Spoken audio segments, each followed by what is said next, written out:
باتیں ہو گئی اور 10 منٹ ہمارے پاس اپنی بات کے موجود ہیں ابھی. نمبر 1 یہ کہ ہماری سب سے بڑی دولت ہمارا ایمان ہے. اور جب کوئی شخص کسی چیز کو اپنی دولت سمجھتا ہے تو اس کی حفاظت کی فکر کرتا ہے، اور بڑی والی دولت کو بچانے کے لیے چھوٹی والی دولت کو قربان کیا جاتا ہے. لہذا اگر زندگی میں کبھی ایمان والی بڑی دولت کو بچانے کی ضرورت پیش آ جائے تو اپنی ساری چھوٹی دولتوں کو قربان کرنے کا جذبہ ایک مسلمان کے دل میں ہونا چاہیے، چاہے وہ مال والی دولت ہو، اولاد والی دولت ہو، اپنی جان والی دولت ہو. اس لیے کہ صحابہ کرام کی زندگی سے ہمیں یہی سبق ملا ہے.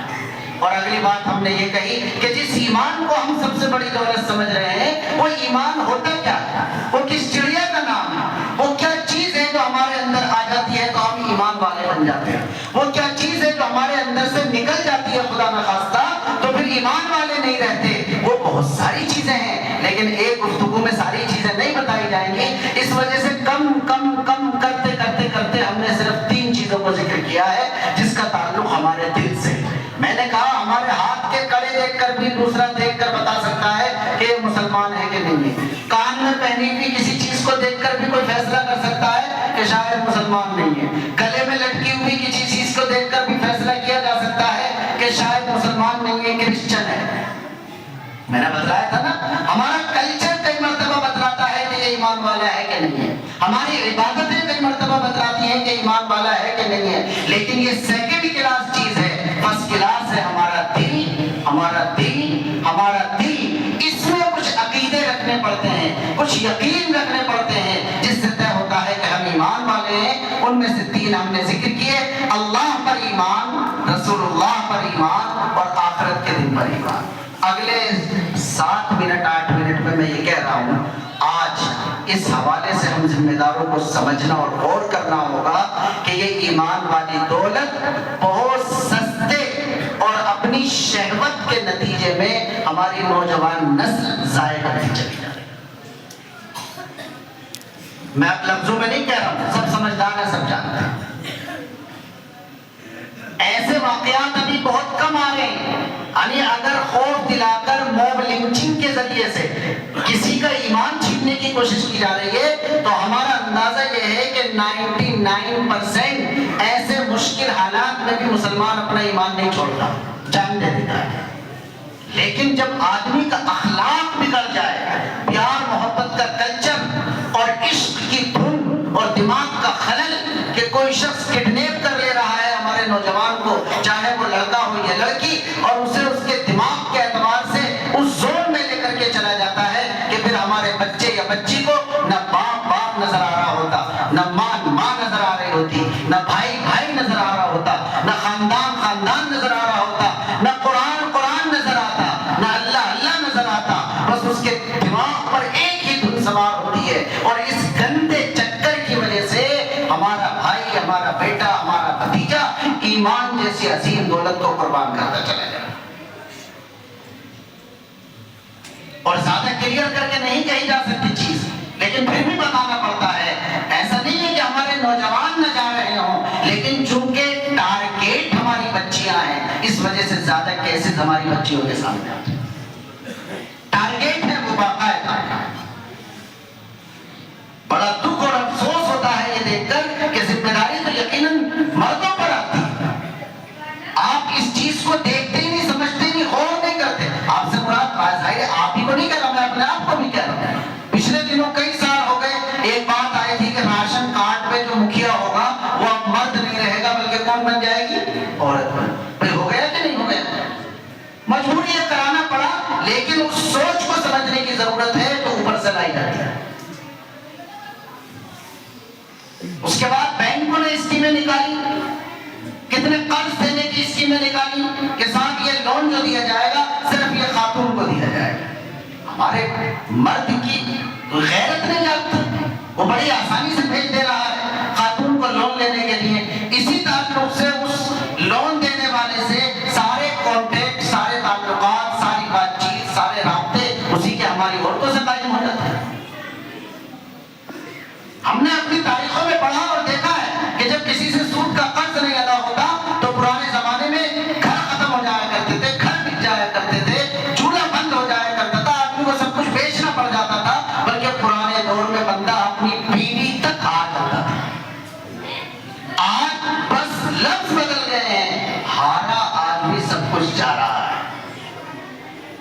ہر بات کہنے کی نہیں ہوتی، لیکن افسوس کے ساتھ کہنا پڑتا ہے۔ میرے لفظ پر پھر غور کریں، لفظ بدل گئے، اسکیم بدل گئی، تعبیر بدل گئی، اسکیموں کے نام بدل گئے، لیکن آج بھی عزت بھی ہاری جا رہی ہے، آبرو ہاری جا رہی ہے، ایمان ہارا جا رہا ہے، اپنی عزت، شان، آن بان، گھر کی خاتون ہاری جا رہی ہے۔ اپنی غیرت کا امتحان ہے، اپنے ایمان کا امتحان ہے، ٹارگیٹ ہے باقاعدہ کر کے کہ کس طرح ہم ان کو لیں اور کسی طرح ان کو ایمان کی دولت سے دور کرتے ہیں۔ لہٰذا اس چیز کو ہمیں سمجھنا پڑے گا، وہ راستے کیا ہیں جن راستوں کی وجہ سے ارتداد آ رہا ہے، جن راستوں کی وجہ سے گھر واپسی کے حالات بنتے چلے جا رہے ہیں۔ کوئی کہے گا مولانا کیسی باتیں کر رہے ہو، کون اپنے ایمان کو چھوڑ رہا ہے؟ تو بس آخری 2-3 منٹ میں یہ کہوں گا، یہ جو ارتداد ہے نا، ارتداد، اب تو یہ بھی ہمارے مسلمانوں کو یاد ہو گیا عربی زبان جانا سے۔ ارتداد کا مطلب آتا پلٹ جانا، جسے ہمارے یہاں ہندی میں آج کل کہا جا رہا ہے گھر واپسی، یعنی آپ واپس پلٹ کر ہندو بن جائیں، اس کو ارتداد کہا جاتا ہے۔ بندہ سمجھتا ہے کہ ہم کیسے مرتد ہو جائیں گے، تو پتہ بھی نہیں چلتا اور آدمی کا ایمان ختم ہو جاتا ہے، اس لیے کہ سب سے پہلے آدمی ارتداد میں آتا ہے، کلچر والے ارتداد میں۔ بہت غور کیجیے گا، ایک دم اللہ کا انکار نہیں آتا، سب سے پہلے تہذیب میں ارتداد آ جاتا ہے۔ کبھی میں یہ والے کپڑے کیوں پہنوں، میں وہ والے پہن لوں گا جس سے پتہ ہی نہیں چلے کہ میں کیا ہوں۔ بہت غور کیجیے گا آخری میری 5 منٹ میں کہ داڑھی تو ہے نہیں، اسلامی لباس بھی نہیں ہے، دیکھنے کے اعتبار سے کوئی پہچان نہیں ہے جس سے پتہ چلے کہ یہ بندہ مسلمان ہے، تو سب سے پہلے یہ ارتداد ہے۔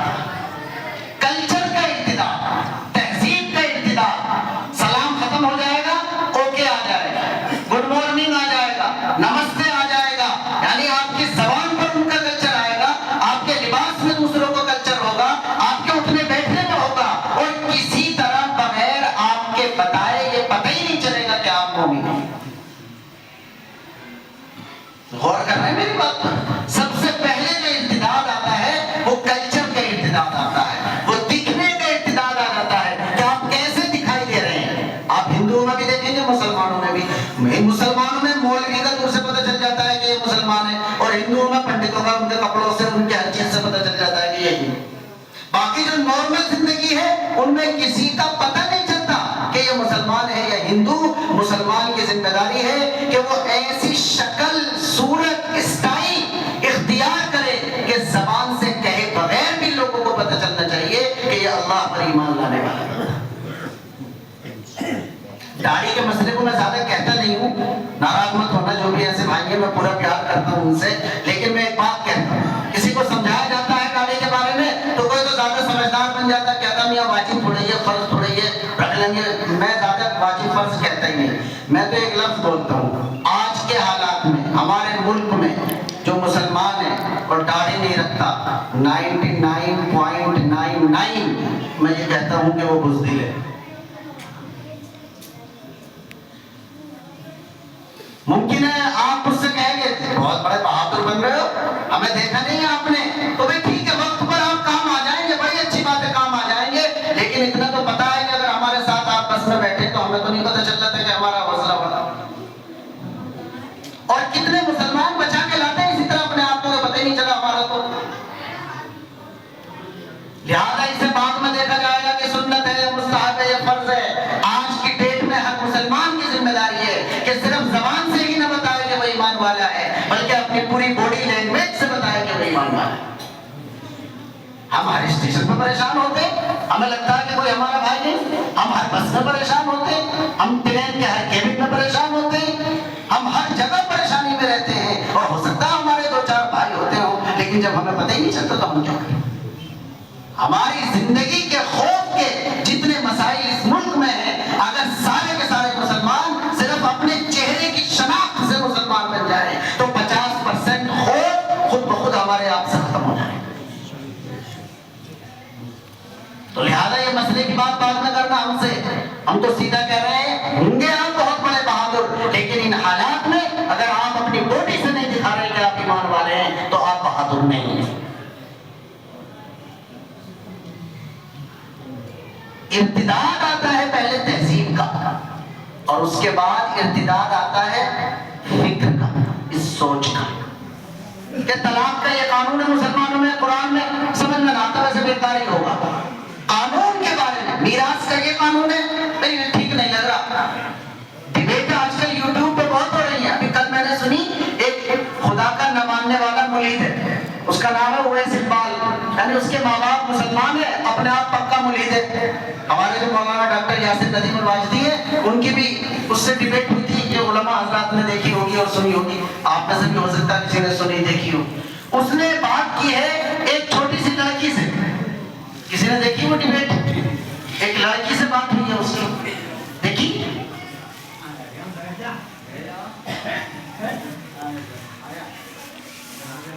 تو پہلے تہذیب میں ارتداد آتا ہے اور اس کے بعد فکر میں ارتداد آ جاتا ہے کہ وہ اسی پر اس لڑکی کو وہ بتلانے کی کوشش کر رہا تھا کہ دیکھو عورتوں کو تو مارنے کے بارے میں کہا گیا قرآن میں، عورتوں کو تو باپ کی میراث کا حصہ آدھا دلوایا گیا. یعنی اس مسلمان لڑکی کا ذہن قرآن کے قانون کے خلاف بنانے کی کوشش کر رہا تھا. تو پہلے آدمی تہذیب میں مرتد ہو جاتا ہے، اس کے بعد اپنی سوچ میں مرتد ہو جاتا ہے، اور تیسرا اسٹیپ اور مرحلہ یہ آتا ہے کہ وہ حقیقت میں مرتد ہو کر گھر واپسی کر لیتا ہے. اللہ تعالیٰ ہمارے سب نوجوانوں کی اور ہماری پوری نسل کی کیا فرمائے، حفاظت فرمائے. نام ایک حدیث پھر جو ہے آخری بات ہو گئی، 43 ہو گئے، 2 منٹ ہی بچے ہیں. لیکن یہ کہ ایک حدیث میں آیا کہ اللہ کے نبی نے فرمایا تھا کہ ایک زمانہ آئے گا کہ اسلام صرف نام کا رہ جائے گا. کاش اس بات کو آپ سمجھے میں کیا کہہ رہا ہوں. اللہ کے نبی نے آخرت کے یعنی قیامت کے قریب جو حالات بتائے، ان میں ڈرنے کی بات ہمیں یہ بتائی کہ ایک زمانہ ایسا آ جائے گا کہ اسلام صرف کس کا رہ جائے گا، نام کا. یعنی آدمی نام کا مسلمان ہوگا. میں پھر دوبارہ رک کر بتلا رہا ہوں، یعنی اللہ کے نبی یہ بتلا رہے ہیں کہ انتہائی درجے کا زوال یہ ہوگا کہ آدمی نام کا مسلمان رہ جائے گا. لیکن ہمیں دکھ یہ ہے کہ معاملہ اس سے بھی آگے بڑھ گیا. اب مسلمان نام کا مسلمان بھی نہیں رہا. غور کرنا میری بات پر جو میں کہہ رہا ہوں. جیسے یہ کوشش کی گئی کہ ہمارا پتہ نہ چلے ہم مسلمان ہیں، تو اب ہمارے یہاں کلچر یہ بنتا چلا جا رہا ہے کہ نام بھی نیٹ سے نکال کر اپنے بچوں کا ایسا رکھا جائے کہ نام سن کر بھی پتہ نہ چلے کہ یہ مسلمان کا نام ہے کہ نہیں. ہمارے پاس فون آتے ہیں نا نام رکھنے کے. پہلے اپنی دکانوں کے نام کامن رکھے گئے، پہلے اپنے ٹرانسپورٹ کے نام کامن رکھے گئے، پہلے اپنی ڈینٹل کی دکانوں کے نام کامن رکھے گئے تاکہ ہماری دکان سے کسی کو پتہ نہ چلے کہ کس کی دکان ہے. اور اب یہ نام کامن رکھنے کا کلچر یہ دکانوں میں اور مکانوں میں اور ٹرانسپورٹ میں اور جو ٹائر پنچر کی دکانوں میں نہیں رہا، بلکہ اب یہ نام کامن رکھنے کا کلچر باقاعدہ ہماری اپنی اولاد کے نام ہو گیا. اور اسے جھوٹ نہ سمجھیے، جھوٹ تو آپ نہیں سمجھیں گے انشاءاللہ. آپ نے یہاں بٹھایا ہے، یہ لفظوں میں ہم سے کہا گیا ہے کہ حضرت اصل میں مسئلہ یہ ہے کہ ادھر ادھر جانا رہتا ہے تو کم از کم نام تو ایسا ہو جو پتہ نہ چلے. اب اگر نام سے بھی پتہ نہیں چل رہا تو اس کا مطلب ہمیں اس سے کہنا پڑتا ہے کہ نماز تو یقیناً نہیں پڑھو گے ورنہ تو تمہارے کام سے پتہ چل جائے گا، داڑھی تو ویسے نہیں رکھو گے ورنہ تو تمہارے چہرے سے پتہ چل جائے گا. تو لہٰذا ایک ہی چیز رہی تھی ایمان کو بتانے والی، صرف نام، اور آج وہ مرحلہ آ گیا کہ بندہ صرف نام کا مسلمان رہنا بھی قبول نہیں کر رہا. ان حالات میں ہمیں کرنا کیا ہے، اس بارے میں ہمیں فکر کرنا ہے. اگر تعلیم کی لائن سے ارتداد آ رہا ہے اس بارے میں غور و فکر کرنا ہے. اگر ہماری بچیوں کی پرائیویٹ جاب کی وجہ سے ارتداد آ رہا ہے تو اس کے بارے میں فکر مند ہونا ہے. اگر ہماری خواتین کے عورتوں والے لون لینے کے چکر میں ارتداد اور ہلکا پن پیدا ہو رہا ہے تو اس کو تو سرے سے ختم کرنا ہے چونکہ وہ ناجائز اور حرام ہے. تعلیم کے تعلق سے تو ہمیں سوچنا پڑے گا کیسے کرے، لیکن لون تو لینے کی کوئی اجازت نہیں اور خاص طور سے خاتون کو لینے کی اجازت. اور سب سے بنیادی چیز ہے ایمان کی دولت اپنی نسل کو بتانا. اس کے لیے میں 2 کام کہہ رہا ہوں اور اپنی بات ختم کرتا ہوں. نمبر 1، روزانہ گھر میں فجر کی نماز کے بعد پورے فیملی کے ممبر سب مل کر قرآن کی تلاوت کریں گے بھی انشاءاللہ. جس کے گھر ہوتی ہے وہ اللہ کا شکر ادا کرے اور ہماری طرف سے مبارکباد دے. لیکن جس کے گھر میں نہیں ہوتی وہ یہاں سے یہ عہد کر کے اٹھے کہ انشاءاللہ فجر کی نماز کے بعد اپنے گھر میں 10 منٹ 15 منٹ قرآن کریم کی تعلیم سارے ممبر کریں. مرد مسجد میں نماز پڑھ کے جائے گا، عورت اپنے گھر میں نماز پڑھے گی. اس کے بعد ناشتہ آپ کا 9 بجے ہو شوق سے کرو، 10 بجے دکان دکان پہ جانا ہو شوق سے جاؤ، سو جاؤ بعد میں، لیکن پہلے آپ سارے ممبر قرآن کریم کی تلاوت کریں گے اور اتنی زور سے تلاوت کریں گے کہ پورے گھر کی دیواروں تک اس کی آواز جائے۔ علماء نے لکھا ہے جہاں تک قرآن پڑھنے کی آواز جائے گی انشاءاللہ وہیں تک شیاطین خبیث جنات آپ کو نقصان پہنچانے والے خود بخود دور ہوتے چلے کریں گے بھی انشاءاللہ۔ اب جو میں نے یہ جملہ کہا نا، اسی سے آپ کے ذہن میں چلنا شروع ہو جائے گا، اس لیے کہ جس سے پڑھنا نہیں آتا اسے تو پڑھنا بھی سیکھنا پڑے۔ قرآن کی میں بات نہیں کرنا، لیکن ایک بات یاد آ گئی، میں کئی مرتبہ اپنے علاقے میں ذرا سختی میں کہہ دیتا ہوں اس بات کو، آپ کتنا کام کرتے ہیں ملت کا کہ جی میں تو پردھان جی ہوں، میں تو وارڈ ممبر ہوں، میں تو اتنے جھگڑے ختم کرواتا ہوں، میں تو یہ کرواتا ہوں اور وہ کرواتا ہوں، تو کئی مرتبہ یہ کہہ دیتا ہوں میں کہ آپ کتنے بڑے بڑے کام کر رہے ہیں اپنی جیب میں رکھیے، مجھے یہ بتلائیے 24 گھنٹے میں سے کتنا ٹائم اللہ کی کتاب قرآن کو دیتے ہیں؟ ہمیں تو یہ بتائیے، ہمارے ہی گھروں میں ہماری ہی اولادوں میں کتنی آنکھیں ہیں مہینوں گزر جاتے ہیں ان کو قرآن دیکھنا نصیب نہیں ہوتا۔ میں کسی کا ہاتھ نہیں اٹھا رہا، ہم جلسہ کرنے سے ارتداد ختم کر دیں گے کبھی نہیں ہو سکتا۔ دیوبند کے مولانا کو چاہے روزانہ بتائیں، کام کرنا پڑے گا اپنے گھر میں۔ کتنے کان ہیں مہینوں گزر جاتے ہیں انہیں قرآن سننا نصیب نہیں ہوتا، کتنی زبانیں ہیں مہینوں نہیں سالوں گزر جاتے ہیں قرآن پڑھنا نصیب نہیں ہوتا۔ قرآن اللہ کی رسی ہے، قرآن اللہ کی رسی ہے، قرآن اللہ کی رسی ہے، جو اس سے اپنے آپ کو باندھے گا اسی کی حفاظت کی گارنٹی ہے اللہ کی سرکار کی طرف سے، ورنہ تو چیلے چپاٹے دجال کے آئیں گے، کانے دجال کے چیلے اور ایمان کا سودا کرتے رہیں گے جیسا کہ ہماری آبادیوں میں ایمان کے سودے ہو رہے ہیں۔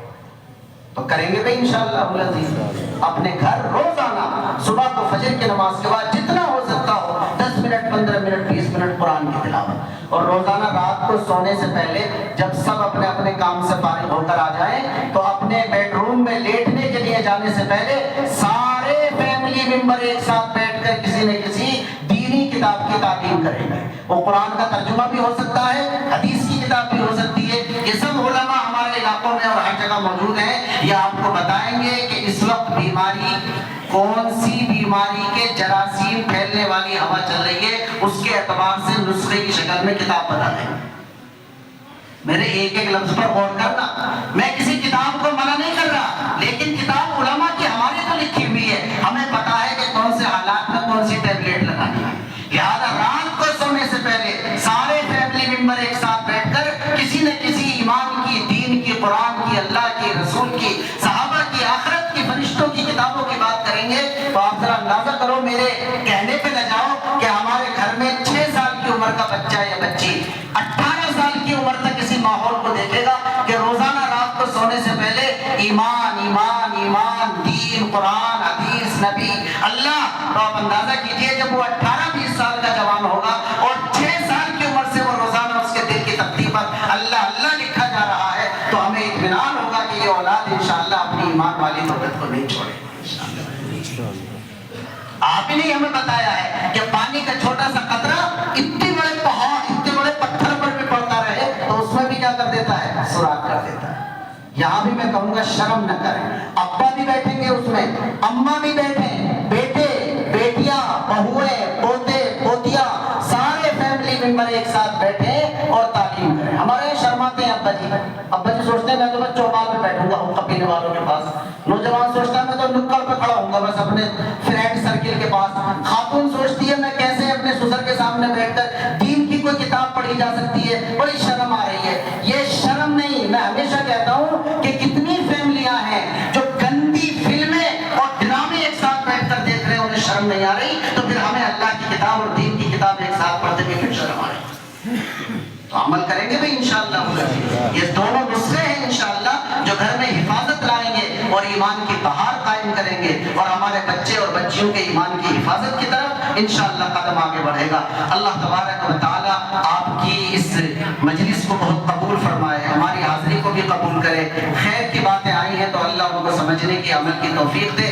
جلد بازی بھی تھی، جذبات کی شدت بھی تھی، مضمون منتشر بھی تھا، اس میں اگر کوئی ایسی کمزور بات میری زبان سے نکل گئی ہو تو اللہ اس کے شر سے ہماری حفاظت فرمائے۔ وآخر دعوانا ان الحمد للہ رب العالمین.